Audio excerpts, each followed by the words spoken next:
Hello and welcome to this second exploring session on Magnificence by John Skelton, a play from the late 1510s, sort of general area, 1515 to 1518 are the dates I have in front of me.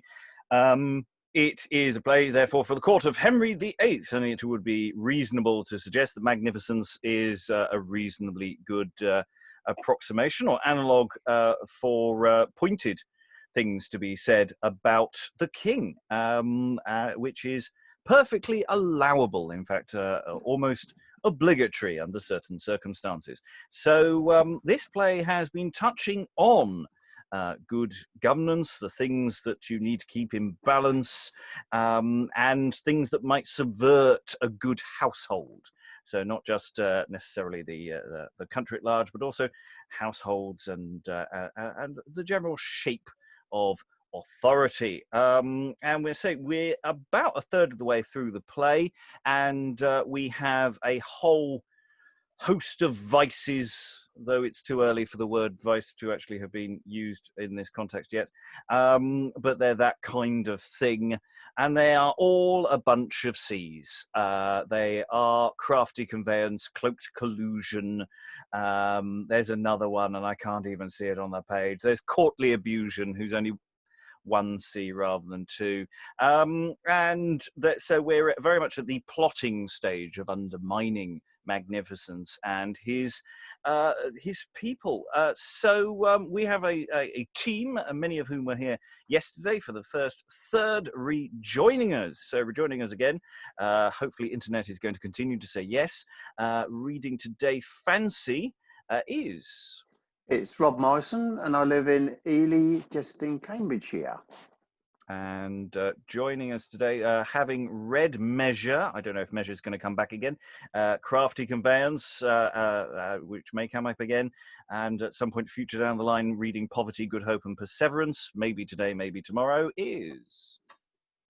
I am Greg, and I'm based in Berkshire.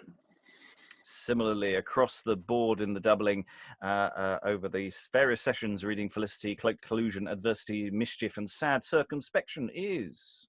I am Steve Longstaffe. I'm a scholar of early modern drama based in Lancaster in the UK. And today, joining the group, reading potentially Liberty, Counterfeit Countenance, Courtly Abusion, Folly and Despair. I don't know how many of you are going to get in today, Folly and Despair. I suspect possibly not. Who knows? I don't know yet. Reading those is... I'm Alex Scott Fairley. I'm an actor from the Perthshire Highlands. And finally, reading very much more straightforwardly, Magnificence, if we get round to seeing him ever again in this play, is... Hi, my name's Heydn, McCabe, and I live in Bury St Edmunds in Suffolk, UK. And I'm your host, Robert Crighton. I'm going to be generally trying to keep things ticking along. So, as I say, we are about a third of the way through the play. We've just had various Cloaked, Colusion and Crafty, Conveyance, etc., plotting the downfall of Measure in government or in the household, and releasing hopefully the held back Liberty. That is the plan in place, and they go off to do something along those lines, leaving behind on stage Courtly Abusion, who will now do for the audience this speech. Nay, purchase ye a pardon for the pose, for pride hath plucked thee by the nose, as well as me. I would, and I durst, but now I will not say the worst. What now? Let's see. Who looketh on me, well round about? How gay and how stout, that I can wear courtly my gear. My hair busheth so pleasantly, my robe rusheth so ruttingly. See my fly, I am so light, to dance delight. Properly dressed, all point devised, my person pressed beyond all size of the new guise, to rush it out in every rout. Beyond measure my sleeve is wide, all of pleasure my hose straight tied, my buskin wide, rich to behold, glittering in gold. Abusion, forsooth, I hight, confusion shall on him light by day or by night that useth me. He cannot thee a very fawn, a very ass will take upon to compass that never was abused before. A very poor that so will do. He doth abuse himself too, he doth misuse. Each man take a fee, to crake and prate, I befoul his pate. This new fond jet from out of France first I did set, made purveyance and such ordinance that all men it found throughout England. All this nation I set on fire. In my fashion, 'tis their desire, this new attire. This ladies have, I it them gave, spare for no cost, and yet indeed it is cost lost, much more than need, for to exceed in such array. Howbeit, I say, a carle's son, brought up of naught, with me will won, whilst he hath aught, he will have wrought his gown so wide that he may hide his dam and his sire within his sleeve, spend all his hire that men him give. Wherefore I prave a Tyburn check shall break his neck. And at this point, somewhere around here, Fancy is going to be coming in, crying over this, stow, stow, etc. Stow, stow. All is out of har and out of trace, aye, war and war in every place. But what the devil art thou that criest stow, stow? What? Whom have we here, Jenkin Jolly? Now welcome by the God Holy. What? Fancy, my friend? How dost thou fare? By Christ, as merry as a March hare. What the devil hast thou on thy fist? An owl? Nay, it is a Farley owl. Methinks she frowneth and looks sour. Turd, man, it is an hawk of the tower. She is made for the mallard fat. Methinks she is well beaked to catch a rat. But now, what tidings can you tell? Let's see. Marry, I am come for thee. For me? Yea, for thee, so I say. How so? Tell me, I thee pray. Why, heard you not of the fray that fell amongst us this same day? No, marry, not yet. What the devil, never a whit? No, by the mass, what should I swear? In faith, liberty is now a lusty spear. Why, under whom was he abiding?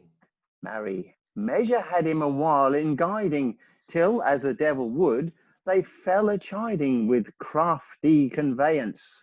Yea, did they so? Yea, by God's sacrament, and with n'other mo. What needeth that in the devil's date? Yes, yes, he fell with me also at debate. With thee also? What, he playeth the state? Yea, but I bade him pike out of the gate. By God's body, so did I. By the mass, well done and boldly. Hold thy peace. Measure shall from us walk. Why, is he crossed then with a chalk? Crossed, yea, checked out of conceit. How so?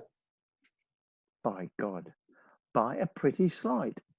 As hereafter thou shalt know more, but I must tarry here. Go thou before. With whom shall I there meet? Crafty conveyance standeth in the street, even of purpose for the same. Yea, but what shall I call my name? Cock's heart, turn thee. Let me see thine array. Cock's bones, this is all of John de Gay. So I am pointed after my conceit. Marry, thou jettest it of Hyde. Yea, but of my name let us be wise. Marry, lusty pleasure by mine advice to name thyself. Come off, if it were done. Farewell, my friend. Adieu till soon. And here courtly Abusion goes out, leaving Fancy with this floor. Stow, bird, stow, stow. It is best I feed my hawk now. There is many evil favoured as there be foul. Each thing is fair when it is young. All hail, owl. Lo, this is my fancy you wis. Now Christ it bless.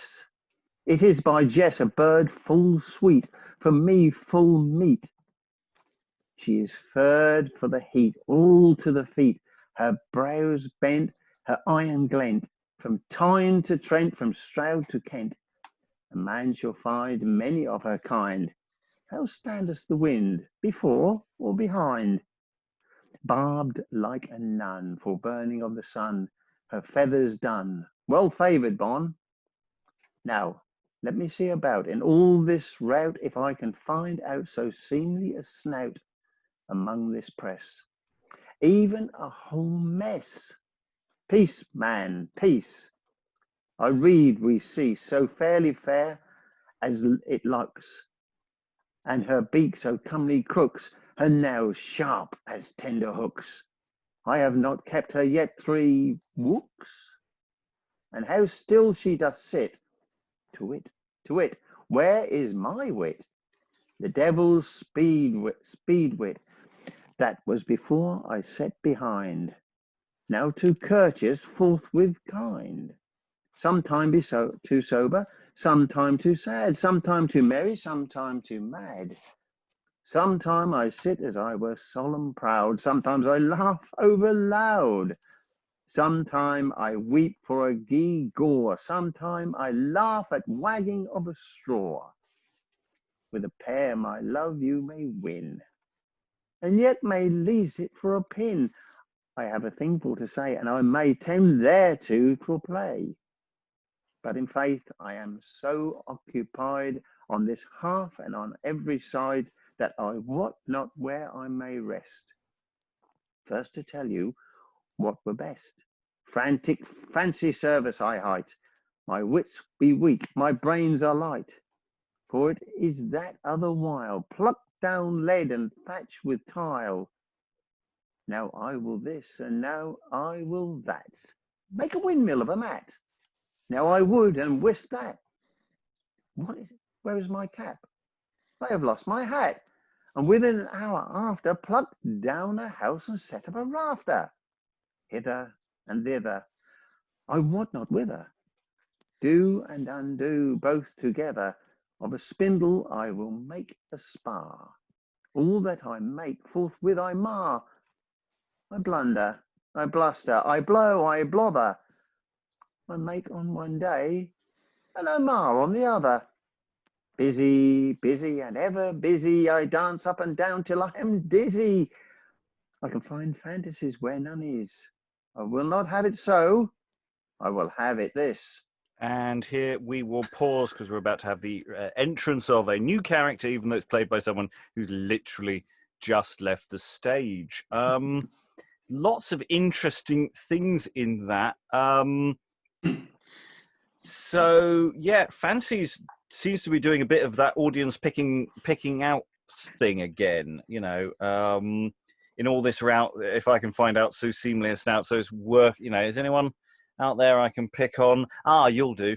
So again, it's that sense of needing the physicality of an audience to be there. There's a weird bit of "I'll tell you later" dialogue as well. Yeah. I found that really weird. It's like, we did something off stage earlier. I'll tell you about it later. It doesn't matter. Possibly because they've discussed it at great length earlier. But you know, what's happened with Measure? We'll tell you later. So that's quite interesting. But you know, news, liberty's perhaps at more liberty. It's not very explicit with that. So yeah, Courtly Abusion, having come in with this speech, how did you find that speech? Your opening one. It's a different type of meter from the one that I'm used to reading, and actually I really love the sort of the short meter. It struck me as a lot of internal rhyme. It's very dense. It sort of almost tumbles over itself. And my sort of immediate impression of it, which is just a weird, I don't know, synesthetic thing, it's sort of almost like poetic heraldry. He's sort of almost like blazoning himself kind of in front of me. I mean, it's obviously dense with references, and even more so the second speech that follows it. The whole owl thing soars over my head. I don't know whether that's symbolic for something in this particular context. But it's lovely to read. It has such a beautiful flow to it, and it's actually interesting comparing it to those. Was it the marriage of Wit and the last one that I did a couple of afternoons ago? One of those. Marriage of Wit and Wisdom. That's it. I couldn't remember who was marrying him. With those much longer metrical lines. There's something about this that's kind of so. It flows, but it's got a kind of urgency and kind of confidence. to it. And again, I love the idea, like it struck me as well in that speech that he is he's showing off to the audience to be admired. And I didn't know whether there were bits of audience participation there where he talks about this I give to the women and what have you, whether that again is pulling people out of the audience. But yeah, I mean, my instinct is that I really like it. Don't ask me what it's all about, because I won't be able to give you an exact answer. But I love the meter. I love the shortened meter. Yeah. Other thoughts about that little sectionette? Again, it still feels like a holding pattern. It doesn't feel like that anything's moving forward. It still feels like more bits of display, bits of character. The speech of fancies as well. It's been almost one-liners all the time for Fancy, and suddenly he's got this long speech, and it starts off with a very small lines and slowly expands, and it's a speech to be played with, isn't it? Sorry, say again. I'd say the speech of fancies, that's the first time he's had a long speech, and it started off with a very short line, snap, snap, snap, and it's the lines get longer and longer as it goes on. It expands, but it's a speech that you can play with. It's basically his turn to show off, isn't it? They've been taking it in turns to have a speech where they can show themselves off to the audience, I think, and it's just his turn, this one. Yeah. And it's, description, giving us a bit more. It's like it's sort of a late introduction as well. Frantic fancy service I height, my wits be weak, my brains are light. It's it's like we've actually met him a long time ago, a long way back. Yeah. And it feels like we could have done with this earlier. Yeah. So that we got a much solider sense. I mean, this will be part of costuming and sense, but we now have a handle on what you mean by fancy, because your name isn't, because I don't even know whether the audience has actually heard it that often up to this point. So there's lots of questions there. Any additional thoughts before we go back into the bands? Can I ask a really potentially stupid question? What is the deal with the owl? I have been rhyme. Well, I have come across a website called xclassics.com that has this play on there and explains all of the strange sayings and the words that we're not familiar with. Amazing. Give that to Rob and he can bang it out to everyone if you want to see it. It's quite some in-depth explanations. I mean, I've just looked up the pair saying it means worth nothing. I had no idea what that meant. Because I didn't know whether that would, I mean, again, forgive my naivety, but in the days of sort of venery and hunting, I didn't know whether that would actually be a real owl, or is it hand puppet territory, that when it goes twit, that it's literally kind of... Bottle of gear. Yeah. Let's have a look. I genuinely don't know what the reference to the owl is actually about. I rather enjoyed it, but it was and I can enjoy it for the. I just wondered. First time it's been mentioned as well, isn't it? Yeah, I mean, I'm assuming it's something to do with the No, I have no idea. I don't know. I don't know. I'm not even going to try and pass that. If anyone wants to jump in, then please do. There seems to be some owl banter coming. It's a reference to one of his other works called Philip Sparrow, where he describes the owl to be foul and ill-looking. So if you're ugly, if you're ugly, be part of this. And I think somebody just mentioned he's picking out somebody in the audience here. Right, so you're as ugly. I'll send this link to you, Rob. And So it's they're comparing. It is comparing an audience member with an owl. It seems to be, yeah. Because the owl doesn't come off well in all the Middle English stuff about the owl and the nightingale, because it sort of poops in its own nest and is okay. Okay, let's move forward, because I think this is we're only looking at surface at the moment, so. Let's not go too deep. Anyway, so Folly now enters. We've not met Folly before, even though it's played by the same actor. and he's shaking his bauble, capering about, so very much a fool figure, and playing an instrument. Which instrument, it does not say. Masters, Christ save everyone. What, fancy, art thou here alone? What fonish follow? I befool thy face. What frantic fancy in a fool's case? What is this, an owl or a glade? By my troth, she hath a great head. Tush, thy lips hang in thine eye. It is a French butterfly. By my troth, I trow well, but she is less a great deal than a butterfly of our land. What pilled cur leadest thou in thy hand? A pilled cur? Yea, so I tell thee, a pilled cur. Yet I sold his skin to Macamur in the stead of a budge fur. What, flayest thou his skin every year? Yes, in faith, I thank God I may hear. What, thou wilt cough me a door for 40 pence? Marry, sir, cockermouth is a good way hence. What? Of cockermouth spake I no word.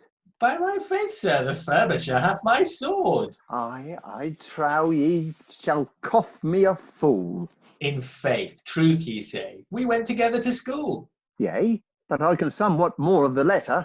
I will not give a halfpenny for to choose the better. But, brother Folly, I wonder much of one thing, that thou so high from me doth spring, and I so little always stay still. By God, I can tell, and I will. Thou art so feeble fantastical, and so brain-sick therewithal, and thy wit wandering here and there, that thou canst not grow out of thy boy's gear. And as for me, I take but one foolish way, and therefore I grow more on one day than thou can in years 7.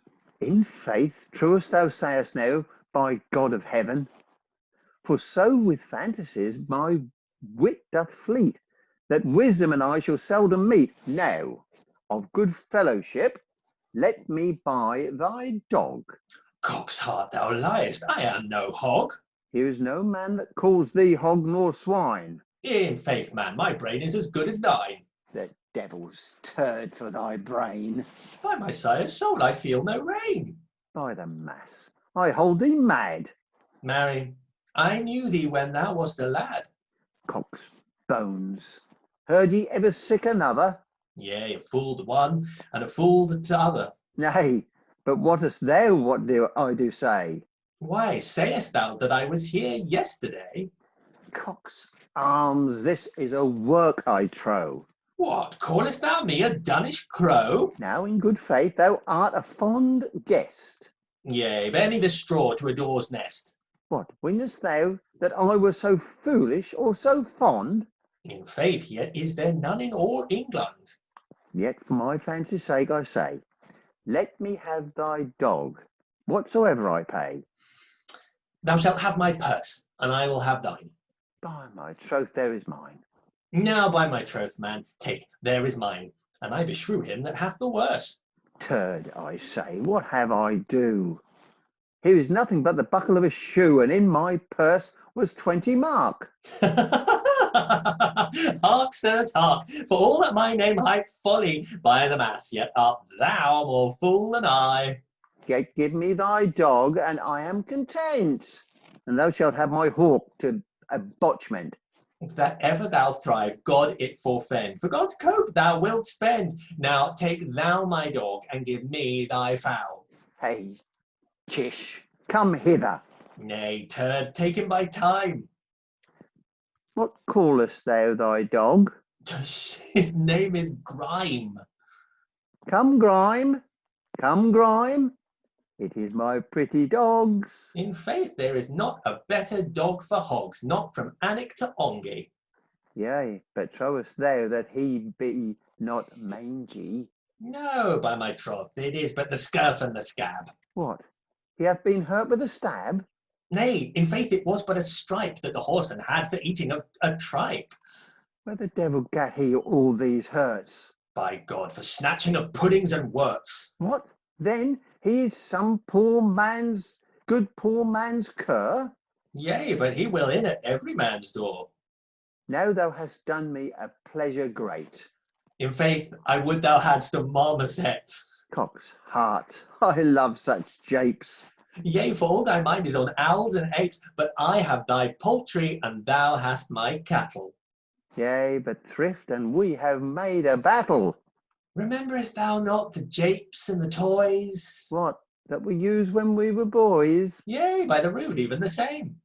Yes, yes. I am yet as full of game as ever I was, and full of trifles. Nil nihilum nihil Anglicae nifles. What? Canst thou all this Latin yet, and have so mazed the wandering wit? Tush, man, I keep some Latin in store. By cock's heart, I ween thou hast no more. No? Yes, in faith, I can versify. Then I pray thee heartily, make a verse of my butterfly. It forceth not at the reason, so it keep rhyme. But wilt thou make another of grime? Nay, in faith, first let me hear thine. Marry, as for that thou shalt soon hear mine. Est stavi snago, with a shrewd face, Phyllis imago. Grimbaldus greedy, snatch a pudding till the roast be greedy. By the heart of God, well done. Yea, so readily and so soon. I think we'll just pause here. I mean, I'm going to backtrack slightly on maybe there is an owl on stage because there seems to be a dog. The dog. Suddenly cattle appeared. I love the marmoset that appeared. Yeah, yes. He'll do anything for a rhyme. Yeah, I mean, there's I mean, it's actually, you know, good solid banter. A lot of that, you know, good wordplay, good stuff back and forth.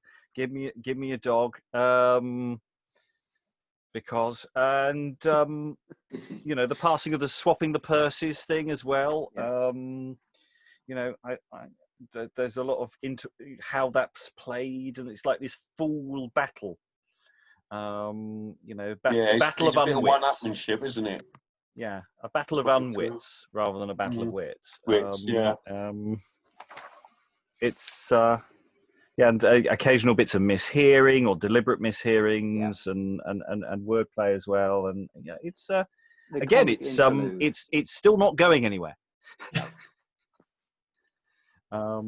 It's still more of the same stuff going on, but superior stuff. I think I quite like this bit. It does seem to have a penchant for turd, and it's and Cox compounds body parts. Yeah. I've got a question, Stephen. You might be able to help me with this. In a lot of the stuff that we started doing with Robert a few years ago, there seems to be a lot of reference to 7 years. Was that 7 year period? It was in Witty and Witless. It was in I think it's been mentioned 3 times in what we've done. And I've heard a 7 year reference 5 times in plays that we've been doing from this period. Was there something significant about 7 years? When did it just come up?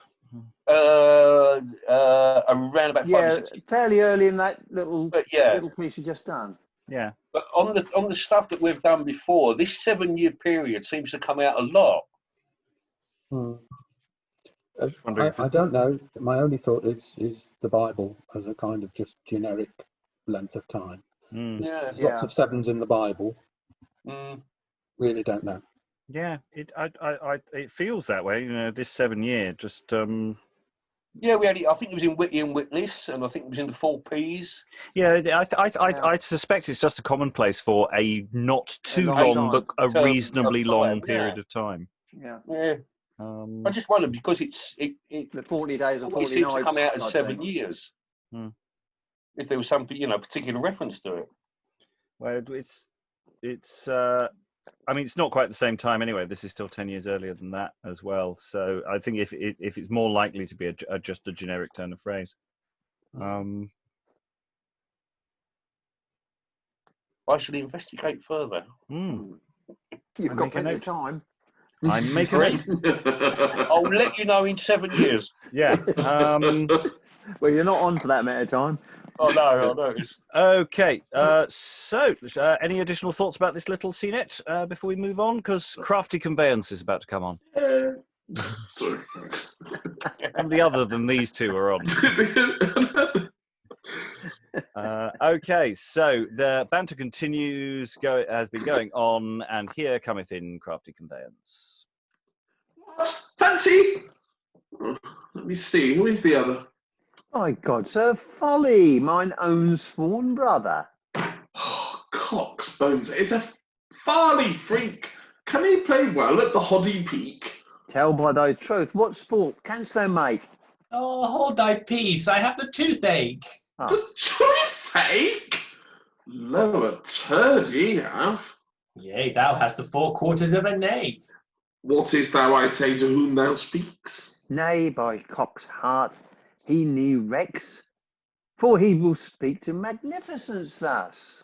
Oh, Cock's arms, a meat man for us. What, would ye have more fools, and are so many? Nay, offer him a counter instead of a penny. Why, thinkest thou he can no better skill?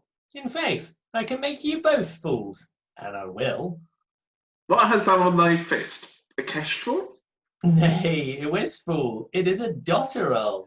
In a coat thou can play well the dissor. Yea, but thou can play the fool without a visor. How rode he by you? How put he you? Marry, as thou sayest, he gave me a blur. But where got you that mangy cur? Mary, it is his, and now it is mine. And was it his, and now it is thine? Thou must have thy fancy and thy will, but yet thou shalt hold me a fool still. Why, weenest thou that I cannot make thee play the fawn? Yes, by my faith, good Sir John. For you both it were enough. Why, weenest thou that I were as much a fool as thou? Nay, nay, thou shalt find him another manner of man. In faith, I can do masteries, so I can. What canst thou do but play cockwot? Yes, he will make thee eat a gnat. Yes, yes, by my troth, I hold thee a groat, that I shall laugh thee out of thy coat. Then will I say that thou hast no peer. Now, by the rood, and he will go near. Fancy, regardez, voyez. And here, Folly, he's going to he's going to make as if he's taking a louse, picking a gnat from Crafty Conveyance's shoulder. What hast thou found there? By God, a louse!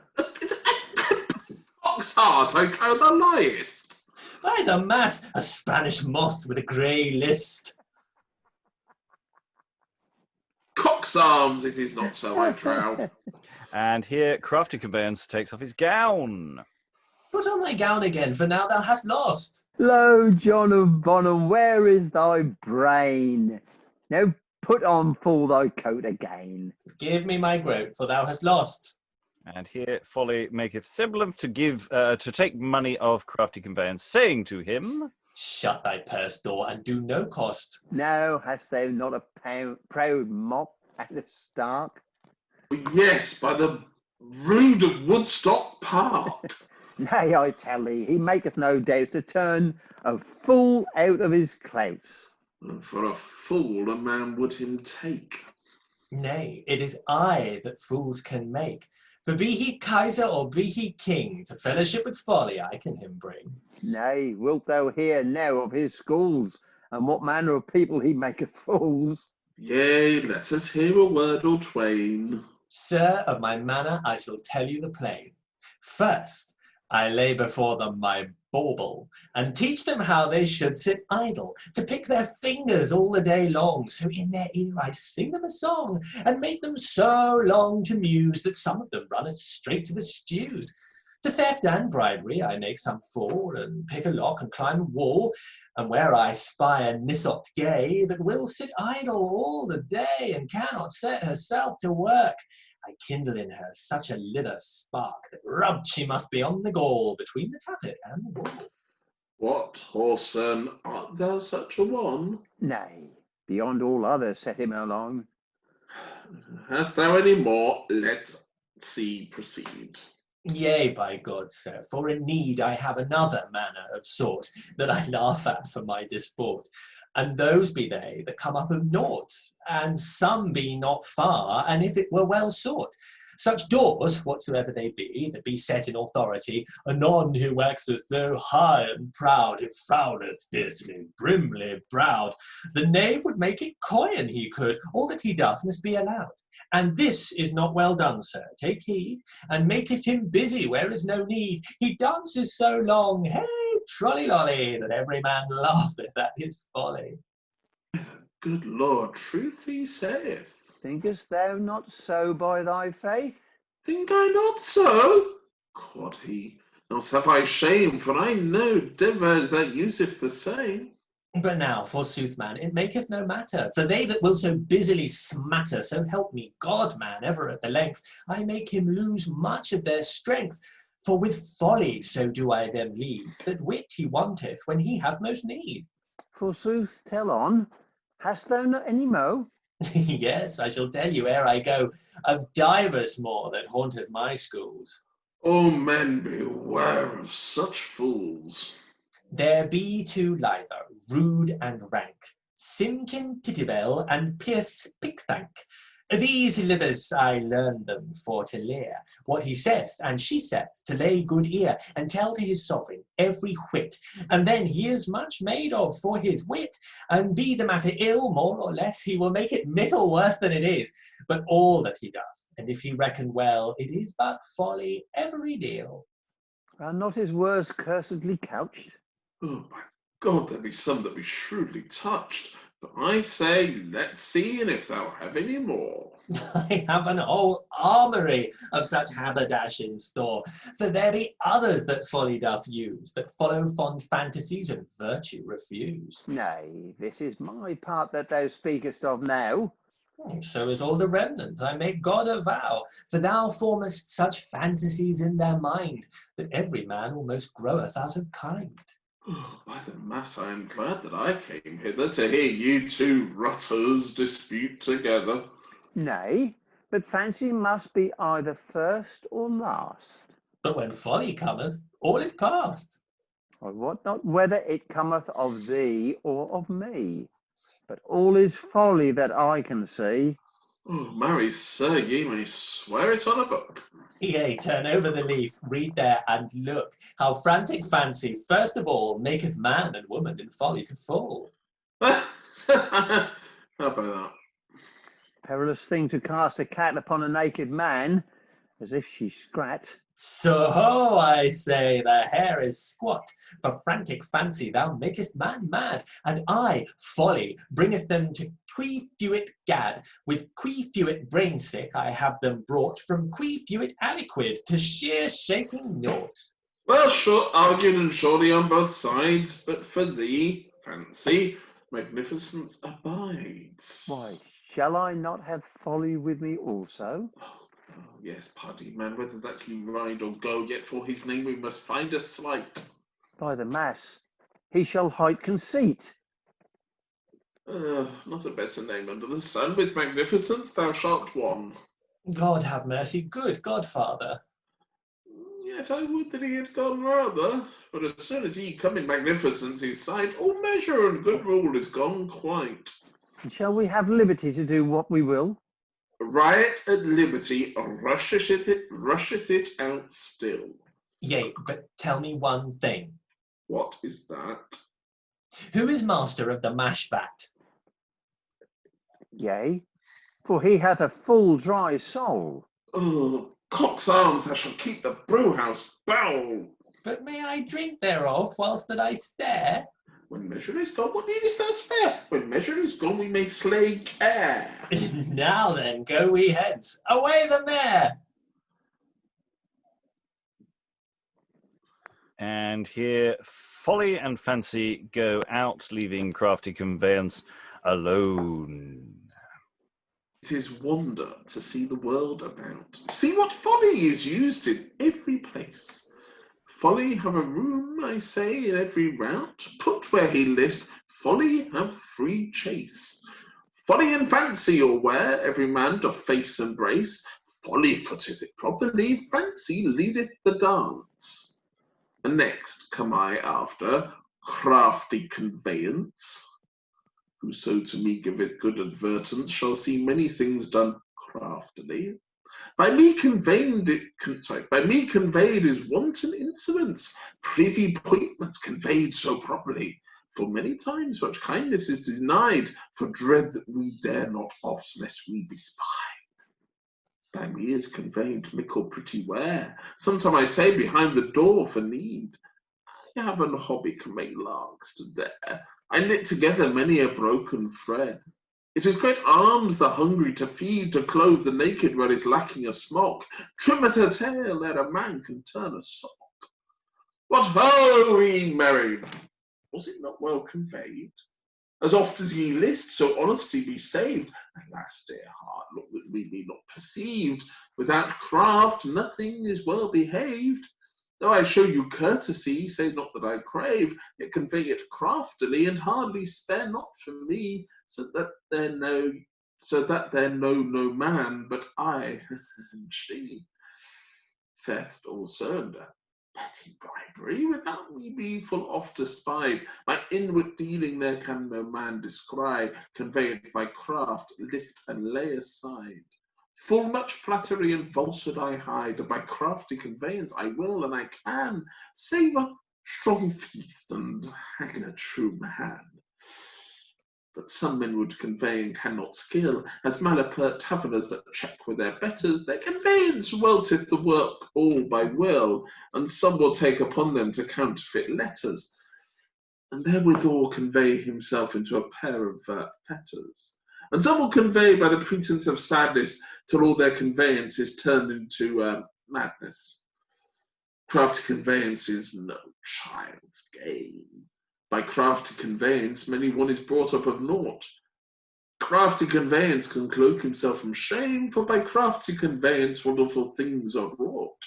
By conveyance crafty I have brought unto magnificence a full ungracious sort. For all hooks unhappy to me have resort. And we'll just pause there before the entrance of Magnificence. So, has Crafty Conveyance had is this his long speech? He didn't have one earlier, did he? No, he hasn't yet. No, so it's like they've all delivered their portfolio presentation of their evil skills. And he can have it back. Yeah. And there's some really nice stuff in there, actually. You know, he's delivering some nice stuff. I mean, it's we've got the naming. You get it's a new name delivered, and everyone's really just over these quite long sequence or series of sequences. We've gone through all the various these various characters, and it's like where it's the plot is, but the A plot is coming in now. Any second now. Any thoughts about what we've just done? I found that the hardest speech on all these. I just found it completely impregnable to read. I was really struggling. I'm sure I would be interested to know what other people say and what it is, but yeah, hard. I think because it's material written to go at such a pace, like it was sort of slightly easier to follow roughly what was going on between, from my point of view, of hoodwinking the other two, sort of, but the specifics of it.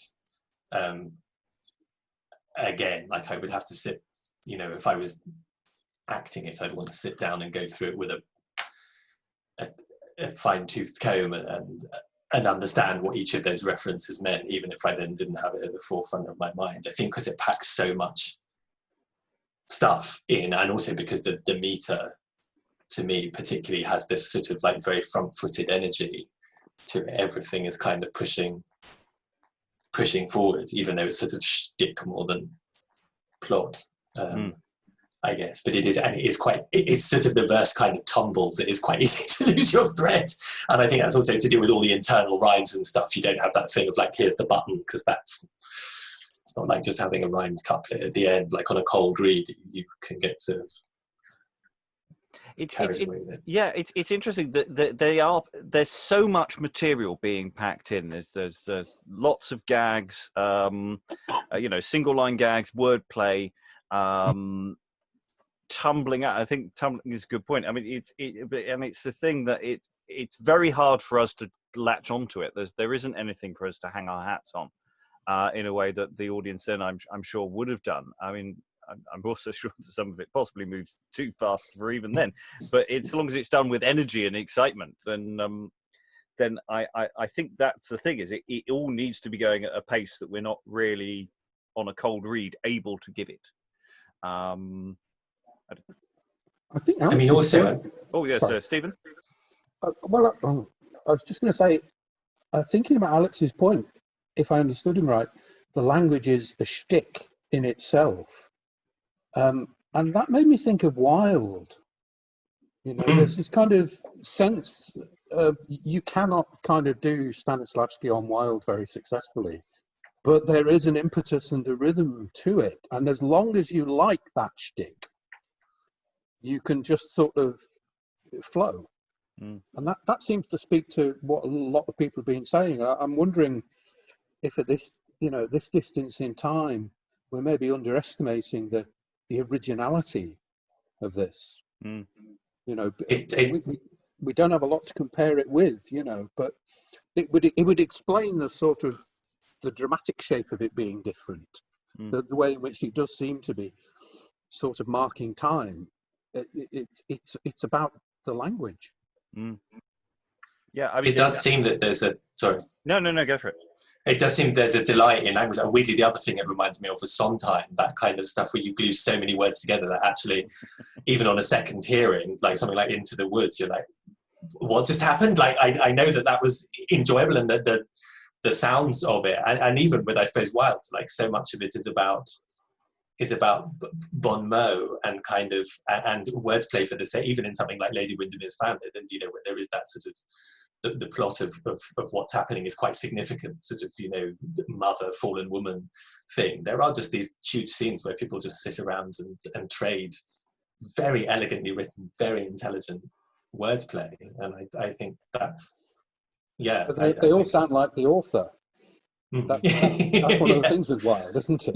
Yeah. Same with Cole Porter. Like a lot of Cole Porter characters, even the stupid Hicks sound really, really well educated because, and I looked up dotterel actually because I know it's a type of bird because we have them in the Highlands. They're kind of rare bird, and apparently that was first applied to the bird in 1440. So I'm guessing this is quite because he changes the owl to a dotterel. I'm guessing that was quite a sort of newish word that he sort of found and applied to it. I think it was used for a fool long before that, but I think it started to be applied to the type of bird.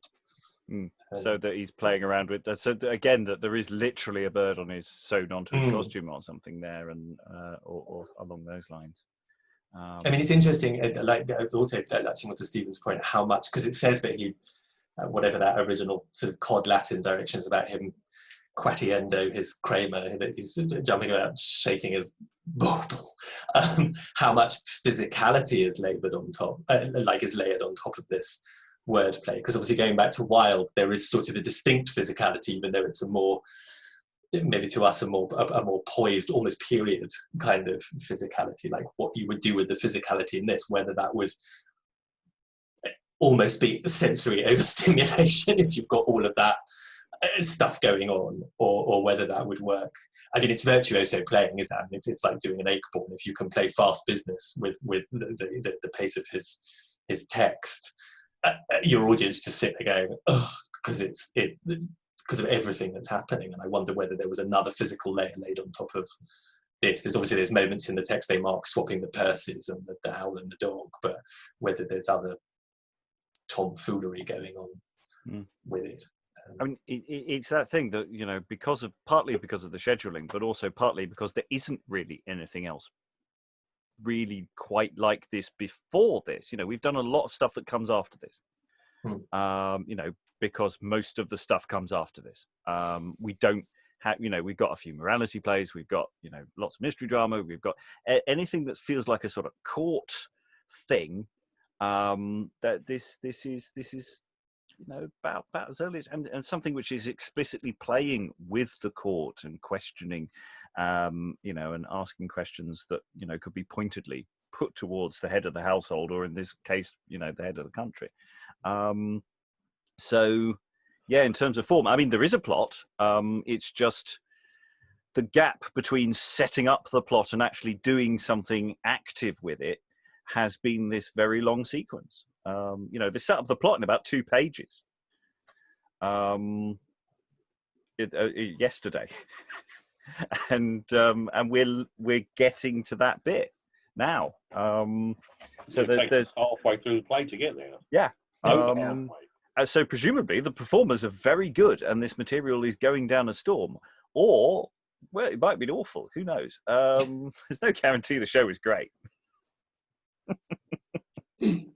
No. There are enough semi-apocryphal stories about Henry's enjoyment of entertainments in front of him. So he was more a doer than a watcher. So, any other thoughts before we go? At the entrance of Magnificence, the moment you've all been waiting for, Magnificence returns. Yay! I'm going to look up what playing cockwat was, because I loved that expression game. It's just playing the fool. It's just playing the fool. I did look at cockwat and went, "Oh, that looks like fun." Promises much. Yes. But the only fun thing is saying it. Yeah. It does sound like something from a boarding school culture, doesn't it? Let's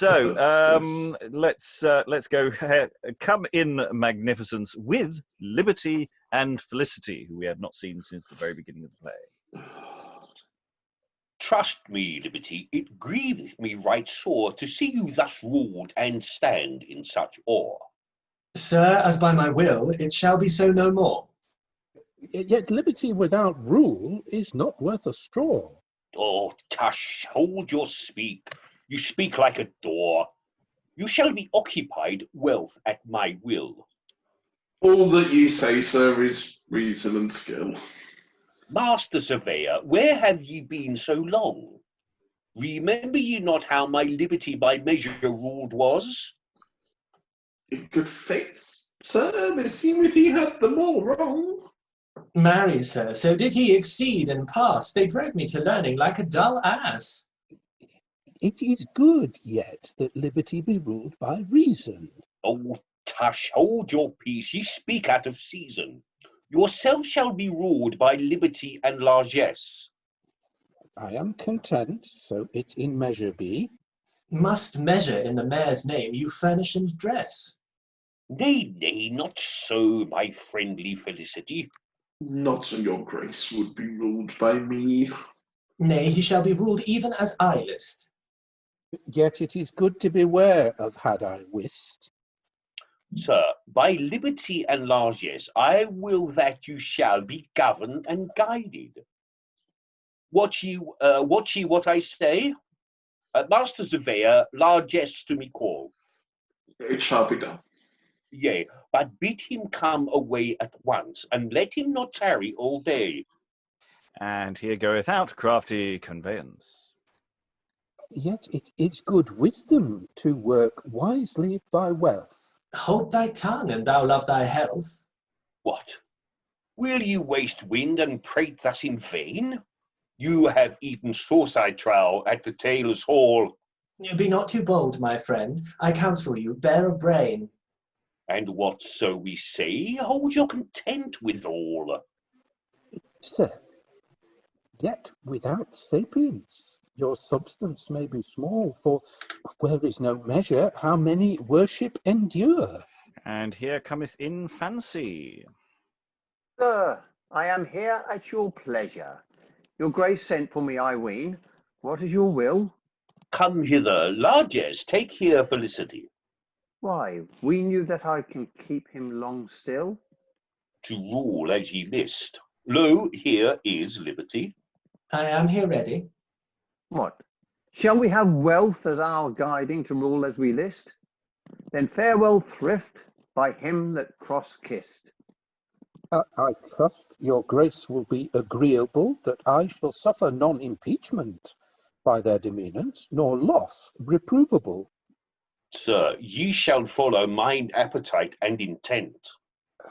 So it be by measure, I am right well content. What? All by measure, good sir, and none excess? Why, wealth hath made many a man brainless. That was by the means of too much liberty. What, can ye agree thus and oppose? Sir, as I say, there was no fault in me. Yea, of Jack of Thrum's Bible, can ye make a gloss? So said, I tell you, and well to the purpose. What should a man do with you? Lock you under key? I say it is folly to give all wealth away. Whether should wealth be ruled by liberty, or liberty by wealth? Let's see, tell me that. Sir, as meseemeth, ye should be ruled by me. What need you with him thus prate and chat? Show us your mind then. How to do and what? I say that I will have him in guiding. Master Felicity, let be your chiding, and so as you see it will be no better, take it in worth such as you find. What the devil, man, your name shall be the greater, for wealth without largesse is all out of kind. And wealth is naught worth if liberty be behind. Now hold ye content, for there is none other shift. Race must be welcome, and farewell thrift. Take of his substance a sure inventory, and get thou home together, for liberty shall bide and wait upon me. And yet for a memory make indentures how ye and I shall guide. I can do nothing but he stand beside. Sir, we can do nothing, the one without the other. Well, get ye hence then, and send me some other. Whom? Lusty pleasure or merry conceit? Nay, first lusty pleasure is my desire to have, and let the other another wait. Howbeit that fond fellow is a merry knave. But look that ye occupy the authority that I you gave. And here goeth out Felicity, Liberty, and Fancy, and Magnificence is alone. For now, sirs, I am like as a prince should be. I had wealth at will, largesse, and liberty. Fortune to her laws cannot abandon me, but I shall of fortune rule the reign. I fear nothing fortune's perplexity. All honour to me must needs stoop and lean. I sing of two parts without a mean. I have wind and weather over all to sail. My stormy rage against me can prevail. Alexander of Macedony king, that all the Orient had in subjection, though all his conquests were brought to reckoning, might seem right well under my to reign for all his martial affection. For I am Prince Peerless, proud of port, bathed with bliss, embraced with comfort. Cyrus, that solemn sire of Babylon, that Israel released of their captivity. For all his pomp, for all his royal throne, he may not be compared unto me. I am the diamond, doubtless, of dignity. Surely it is I that all men save and spill. No man so hardy to work against my will. Orsena, the proud provost of Turkey land, that rated the Romans and made them ill rest. Nor Caesar July, that no man might withstand, were never half so richly as I am dressed. No, that I assure you. Look who was the best. I reign in my robes, I rule as me list. I drive down these dastards with a dint of my fist. Of Cato the Count, accounted the Khan, Darius the doughty, chieftain of Perse, I take not by the proudest of them a pawn, ne by none other that any man can rehearse. I follow in felicity without reverse. I dread no danger, I dance in all delight. My name is Magnificent, man most of might. Hercules the hardy, with his stubborn clubbed mace, that made Cerberus to couch the cur dog of hell, and Theseus that proud was Pluto to face. It would not become them with me for to mell. For of all barons bold I bear the bell. Of all doughty I am doughtiest duke, I deem. To me all princes to lout may be seen. Charlemagne that maintained the nobles of France, Arthur of Albion for all his grim beard, nor Basian the bold for all his bribance, nor Alaric that ruled the Gothians by sword, nor no man on mould can make me afeard. What man is so mazed with me that dare meet? I shall flap him as a fool to fall at my feet. Galba, whom his gallants guard forth to gap, nor Nero that neither set by God nor man, nor Vespasian that bore in his nose a wasp, nor Hannibal against Rome's gates that ran, nor yet Scipio that noble Carthage won, nor none so hardy of them with me that durst quake, but I shall frounce them on the foretop and gar them to quake. I'm just going to pause there because we're in very familiar territory with this kind of speech, because it has shades of all those boastful kings coming in. You yourself have played in The Pride of Life, which is obviously several centuries earlier. Yeah, it reminds me of that quite a bit. Well, it is. I mean, if you compare "For I am Prince Peerless, proud of port," from what you've just said, with "Peace now, ye princes, power so proud," you know, there is a certain, and he talks about himself. Okay, it's a different alliteration. "King I am," kind of King's Ecore. So it's you know, it's Herod. It's all those things. He's a slightly different king from what we had at the very opening of the play, because he's surrounded by liberty, fancy, Felicity. You know, he's got all the slightly dodgy people around him now, and he seems to have taken it on. He certainly has.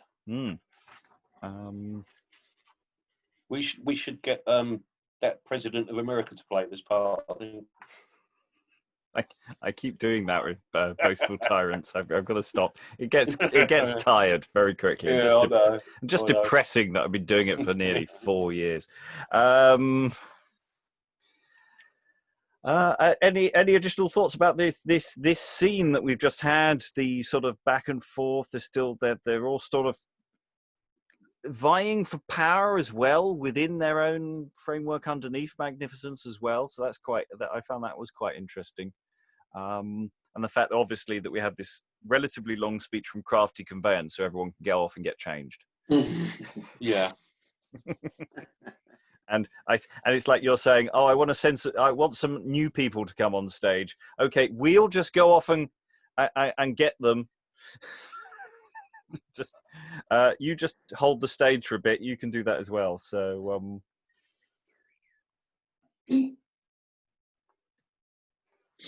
any other thoughts? Can I ask, Rob?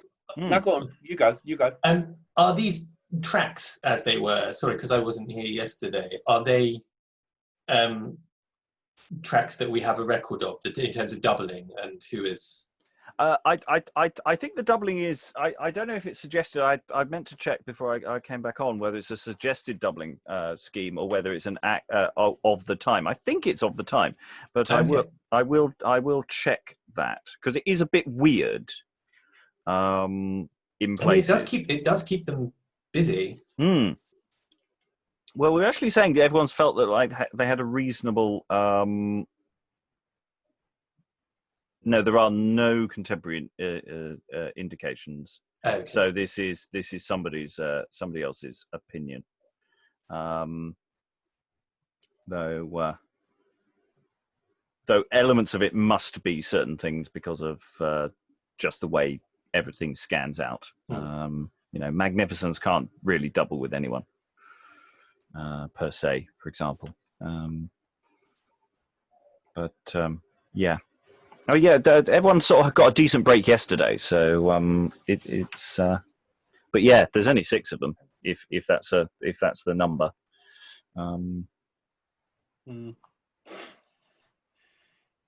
I'm interested in Arthur with a beard. I don't see Arthur having a beard. So,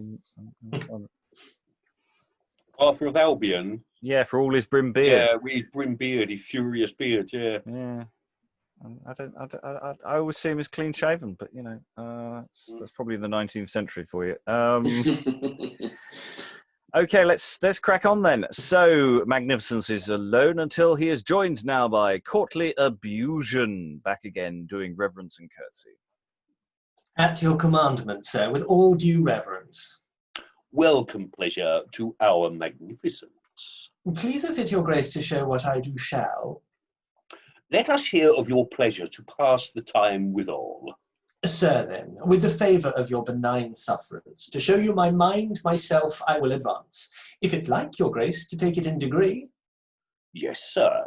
So good man in you, I see, and in your dealings so good assurance, that we delight greatly in your dalliance. Ah, sir, your grace me doth extol and raise, and far beyond my merits ye me commend and praise. Howbeit, I would be right glad, I you assure, anything to do that might be to your pleasure.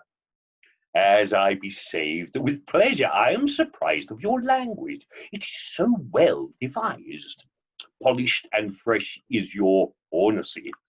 I would to God that I were half so crafty, or in elect utterance half so eloquent, as that I might your noble grace contend.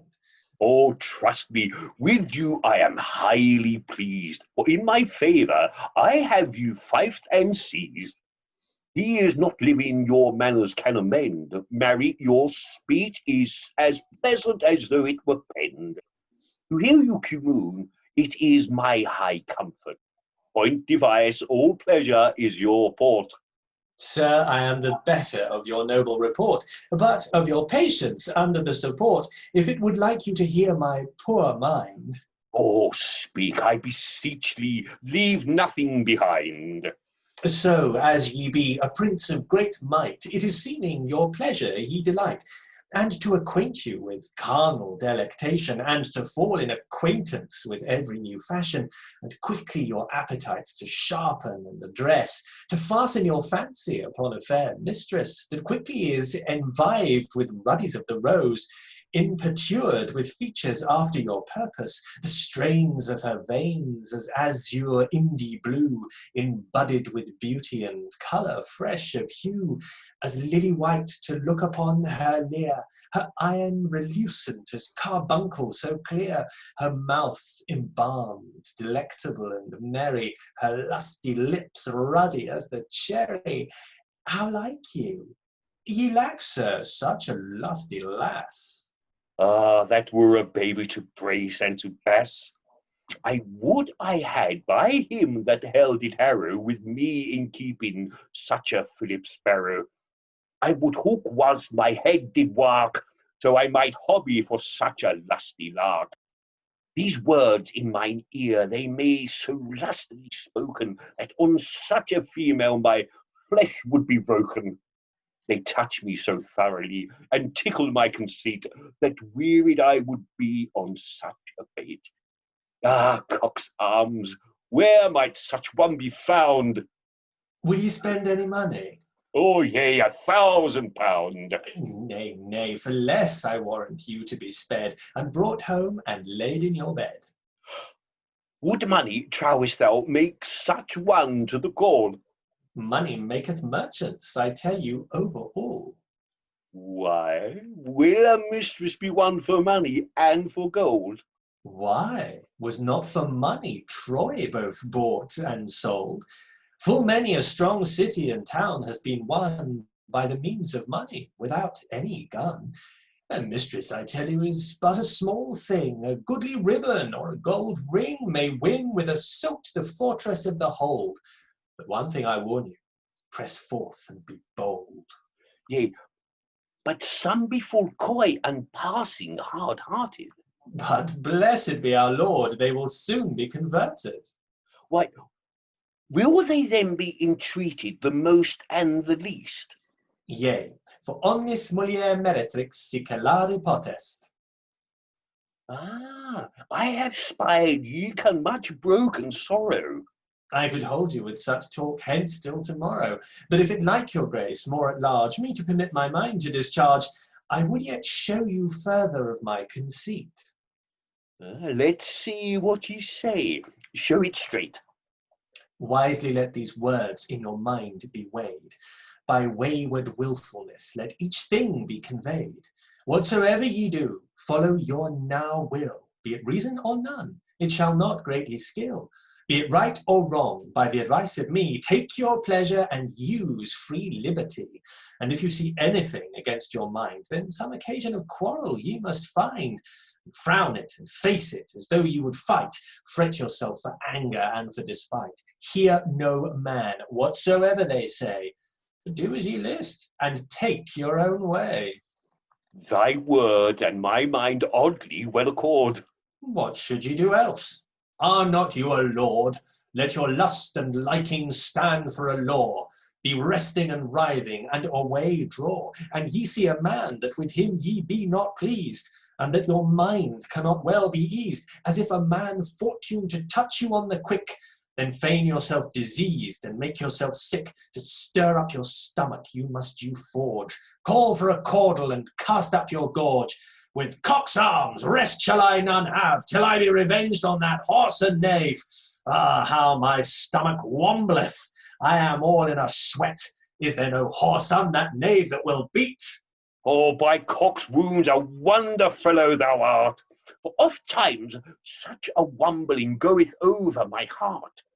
Yet I am not heartsick, but that be list, for mirth I have him carried, beaten and blissed. Him that I loved not, and made him to loud, I am forthwith as whole as a trout. For such abusion I use now and then. It is none abusion, sir, in a noble man. It is a princely pleasure and a lordly mind. Such lusts at large may not be left behind. And here cometh in Cloaked Colusion with measure. Stand still here, and ye shall see that for your sake I will fall on my knee. Sir, sober sadness cometh, wherefore it be? Stand up, sir, you're welcome to me. Please it your grace, at the contemplation of my poor instance and supplication, tenderly to consider in your advertence of our blessed Lord, sir, at the reverence, remember the good service that measure hath you done, and that ye will not cast him away so soon. My friend, as touching to this your motion, I may say to you I have but small devotion. Howbeit, at your instance, I will the rather do as much as for mine own father. Yea, sir, that affection ought to be reserved, for of your grace I have it not deserved. But if it like you that I might roan in your ear to show you my mind, I would have the less fear. Stand a little aback, sir, and let him come hither. With a good will, sir. God speed you both together. Sir, so it is. This man is hereby that for him to labour he hath prayed me heartily, notwithstanding to you, be it said, to trust in me, he is but deceived. For so help me God, for you he is not meet.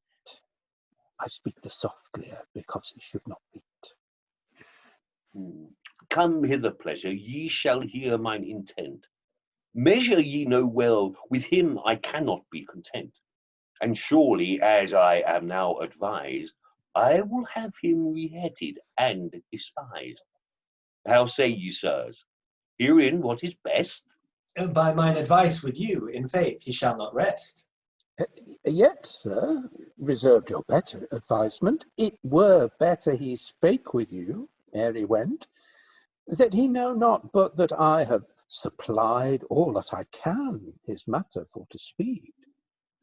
Now, by your troth, give he you not a bribe? Yes. With his hand I made him to subscribe a bill of record for an annual rent. But for all that, he is like to have a glend. Yea, by my troth, I shall warrant you for me, Any go to the devil, that I may have my fee. Oh, What care I? by the mass, well said. What force ye, so that ye be paid? But yet, lo, I would, ere that he went, lest that he thought his money were evil spent, that ye would look on him, though it were not long. Well, canst thou help a priest to sing a song? So it is all the manner nowadays, for to use such hafting and crafty ways. He telleth you truths, sir, as I you ensure. Well, for thy sake the better, I may endure that he come hither, and to give him a look that he shall like the worst all this woke. I care not how soon he be refused, so that I may craftily be excused. Where is he? Well, marry, I made him abide whilst I came to you a little here beside. Well, call him, and let us hear his reason, and we will be communing in the mean season. This is a wise man, sir, wheresoever ye him had. An honest person, I tell you, and a sad. He can full craftily this matter bring about. Whilst I have him, I need nothing doubt. So Cloaked Colusion brings measure forward, while Magnificence looks on him loftily.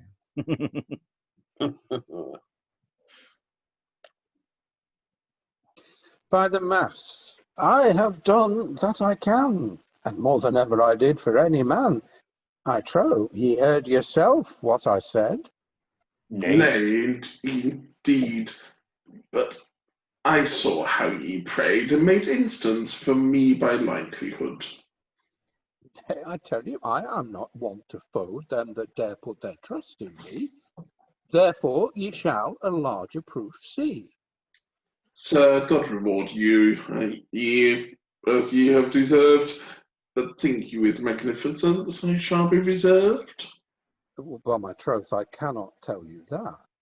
But an I were as ye, I would not set a gnat by magnificence, yet none of his, nor yet none of his.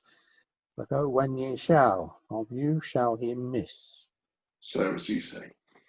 Nay, come on with me. Yet once again I shall fall on my knee for your sake. Whatsoever befall, I set not a fly. All go to all. The Holy Ghost be with your grace. Sir, I beseech you, let pity have some place in your breast towards this gentle man. I was your good lord, till that ye began so masterfully upon you for to take with my servants. And such masteries can make that wholly my mind with you is miscontent.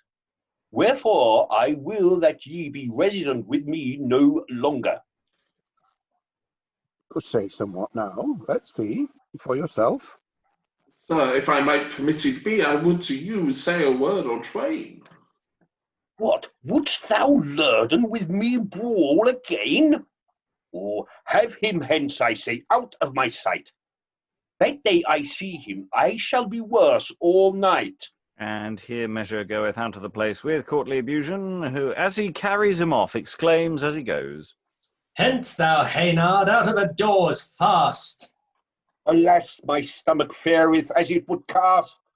Abide, sir, abide. Let me hold your head. A bowl or a basin, I say, for God's bread. Oh, my head. Oh, but is the horse ungone? God give him a mischief. Nay, now, let me alone. A good drift, sir, a pretty feat. By the good Lord, yet your temples beat. Nay, so God help me, it was no great vexation, for I am panged oft times of this same fashion. Cock's arms, how pleasure plucked him forth. Yea, walk he must, it was no better worth. Sir, now methink your heart is well eased. Now measure is gone, I am the better pleased. So to be ruled by measure, it is a pain. Mary, I ween he would not be glad to come again. So I not what he should do here. Where men's bellies is measured, there is no cheer.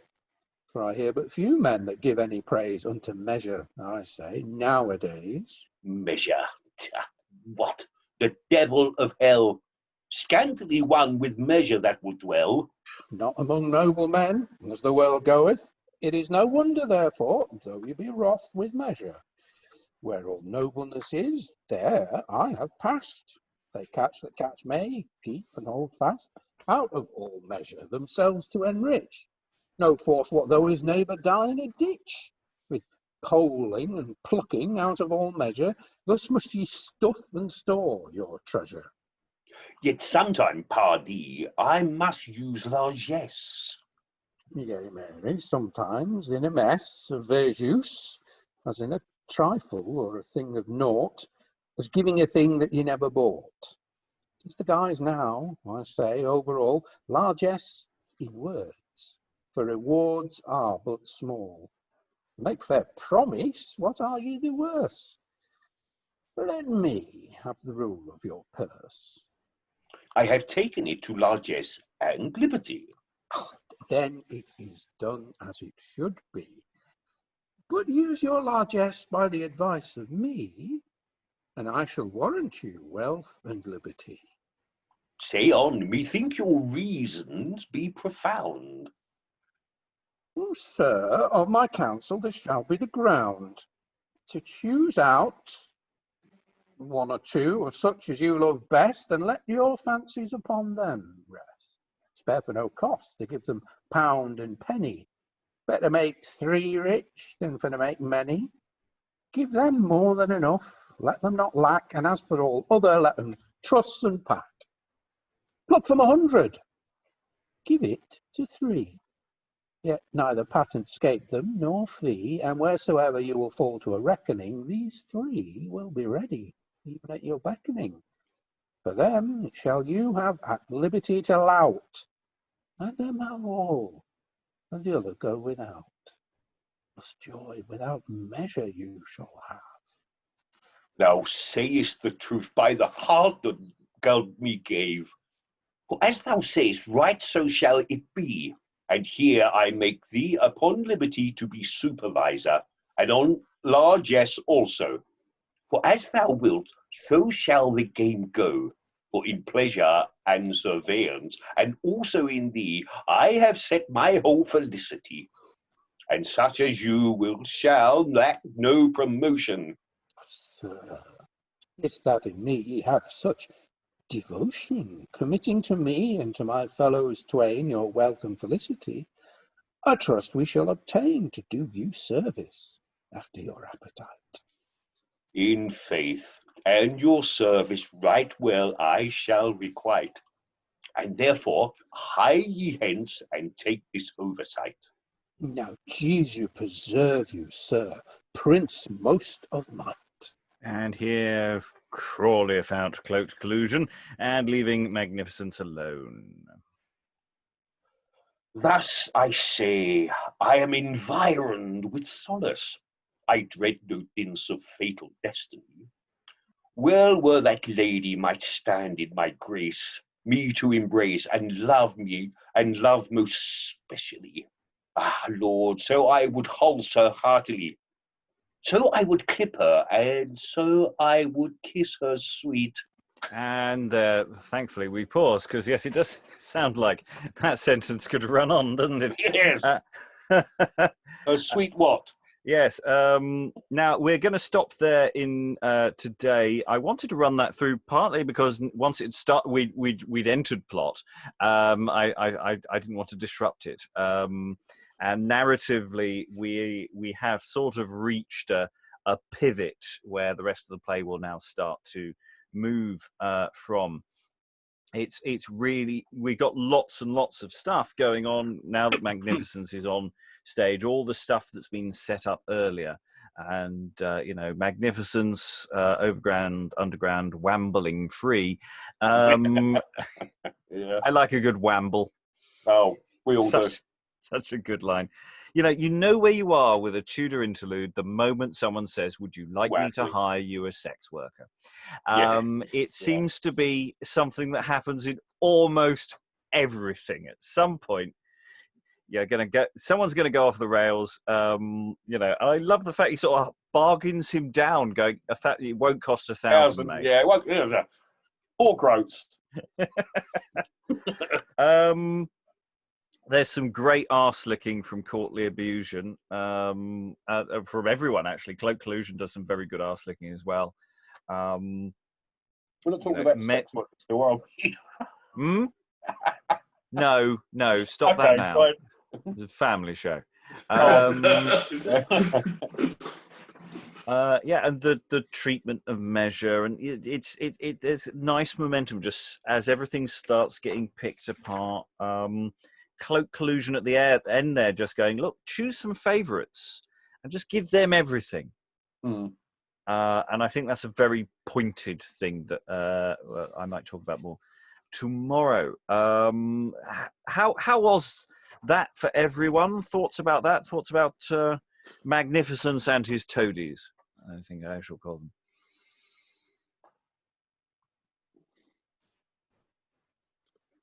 I think that the length of time that it takes us to get to Magnificence shows just how thoroughly he's been manipulated, doesn't it? Because this is a sort of very complicated, complex, lots of different bad actors, as it were.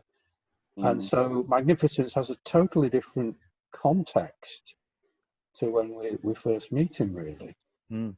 I think that's really interesting because, you know, perhaps like everybody, I was thinking, well, you know, come on, I mean, just a bit of plot, please, you know.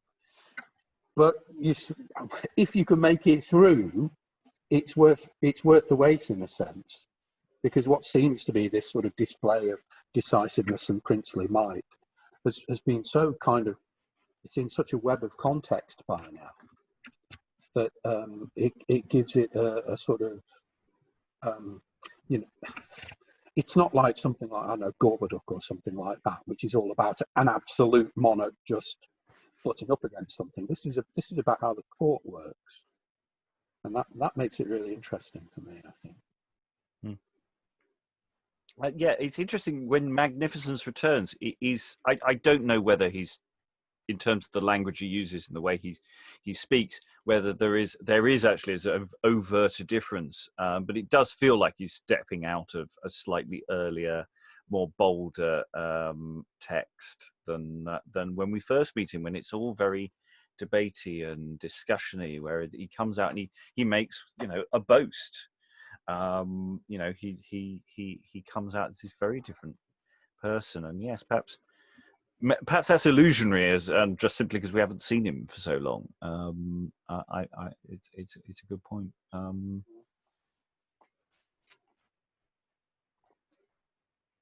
Other thoughts from the room? Can I ask a question? Which is it just made me think, that reference to the sex workers. I was just wondering about whether that actually persists when we have a female monarch on the throne, because it is a sexed sex worker, as it were, isn't it? And I was just wondering if there, because I really don't know, and you know, collectively you guys know so much more, whether there is a shift away from that particular trope once we get into the 50s. I don't think so. In some cases, yes. In some, they get. I think a little later, it does start getting a little coyer, and it starts getting more family friendly. But in the middle of Mary's reign, you get something like Nice Wanton, where literally one of the characters, I don't actually becomes a sex worker, and I think is brutally muted. There's something. It's ridiculously over the toply judgmental about sex in quite an entertaining way. It's a good point, actually. Now that we've done them, I could survey and answer that question very quickly. Off the top of my head, I don't know that it's as linearly straightforward as that. I don't know.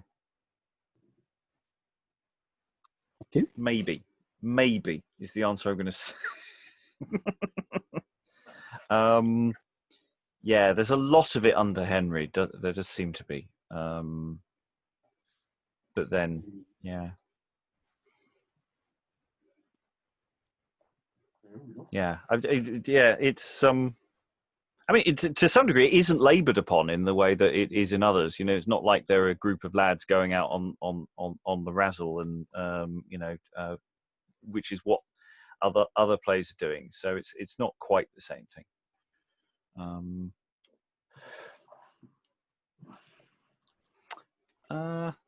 Any thoughts about the way the poor measure? You know. It doesn't say he's on his knees, but it feels like he's on his knees when he's brought back in again. Yes. I'm still finding this incredibly difficult play. I'm with you, Greg. Thank God for that.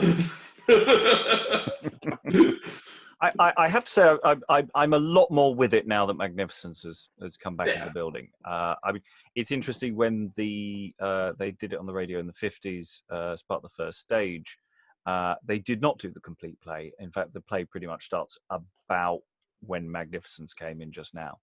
And it continues to be very heavily cut. I don't think they do the whole thing. I think they do a little bit here, a little bit here, and a little bit later on to get the idea of it. But I think, it's just a beast, this play. It really is such a beast. It's what would you estimate the runtime of this if we'd done it as a stage play? About 2 hours more. 2 hours more, It's long. It's long. 2 to 2.5 hours easily. Because it's 20,000 words. Yeah. And, that's when I'm saying, even if you make some cuts, you're not going to come south of 2 hours on that. Though some of it, wants to go very fast, but then with a modern audience, dare you go as fast as the text wants it to go? And what, again, is a question we'll talk about more tomorrow, about context of, what do we do about, history and what it's talking about of its time. It is very conversational about, things, even though you can make a general moral point. Going back to what Alex was saying earlier, I mean, to get this off the page, you need to do a hell of a lot of research to find out what you're saying. A hell of a lot. You'd almost go line by line, wouldn't you? Yeah. You almost want you almost want a projected footnotes behind you. Yeah, behind you. Yeah. Which is something I've considered with some plays. But this is a beast, and I genuinely don't know what to do with it. In theory, we do it all, but how or in what way or what comes out the other side, God only knows. But it is. It's.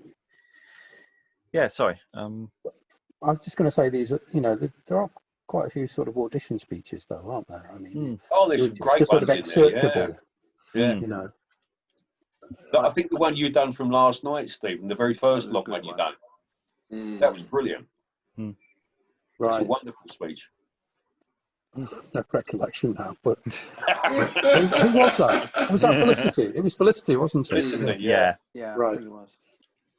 So, as if you were doing a program of something, I could see it fitting in, a kind of excerpts selection, something like that. But I think that the sex worker speech, the description of the fasten your fancy upon a fair mistress who's quickly imbibed with ruddies of the rose in pursuit, that is a really vivid picture, like all that as your indie blue stuff, and because it's so muscular, like all the consonant clusters and things, and it is a really lovely speech. It's almost more beautiful than the thing it's potentially describing. Well, to be fair, at that point, it's not necessarily a sex worker. He's just saying, "Would you like to have sex with someone beautiful?" And he's going, "Really? Is this possible?" For money. Well, it's but that follows on after the speech. I'd love to do that. I mean, the line that on such a female my flesh would be broken is a sort of really, it's gratified. Yeah, it's they touch me so thoroughly and tickle my conceit. So weird, yeah. But then never had your conceit tickled, sir. It goes a bit darker towards the end when I can't remember what it is he says, and it's basically if she's coy or she's hard pressed, he basically says, "Well, just get on with it. You're the governor. You're the prince." Yeah, it goes from what starts off sounding a very nice proposition and then just keeps twisting it and twisting it. You know, when Courtly Abusion, will you spend any money? And they're going, yeah, £1,000. And it's just... which I think makes it even more interesting, because you kind of think you're getting this beautiful blazoning of this, and then the punchline is, well, it's well, how much are you prepared to pay for it? I think makes the speech even more. If you did it as a sort of duologue, makes it even more. And you know, going back to that very opening, the sort of mini debate bit that we got at the beginning with Felicity and Liberty, and you know, there are those things, and the individual bits of comic business that we did yesterday mostly. I think individual ones of those. There's just so much magnificence. But you know